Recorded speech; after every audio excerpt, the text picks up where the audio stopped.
পৃথিবীতেই কোনো কিছু নিয়ে অহংকার করতে নেই। জন্ম যেমন আছে তেমন মৃত্যুও আছে। এবার মৃত্যু আছে বলে ভেঙে পড়তে নেই। মৃত্যু যেমন আছে তেমন পুনরায় কোনরূপে আবার জন্মও আছে। ভিডিওতে লক্ষ্য করো, একটি শশাটি আস্তে আস্তে পেকে গেল।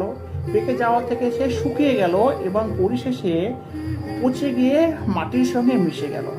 এখানে যে সব শেষ তা কিন্তু নয়।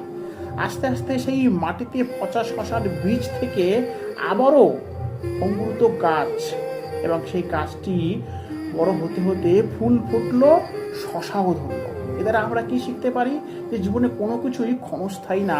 জীবনে কোনো কিছুকে নিয়ে অহংকার করতে নেই। আজ হয়তো তোমার শরীরে শক্তি রয়েছে, আজ হয়তো তুমি কোনো বিষয়ে ক্ষমতাসীন, কিন্তু সময়ের ব্যবধানে তুমি কিন্তু শারীরিক শক্তিকেও হারাতে পারো, ক্ষমতাও হারাতে পারো। আবারও সে ক্ষমতাকে কোনো না কোনো রূপে ফিরেও পেতে পারো। তাই আমাদেরকে সমতা বজায় করে চলতে হবে।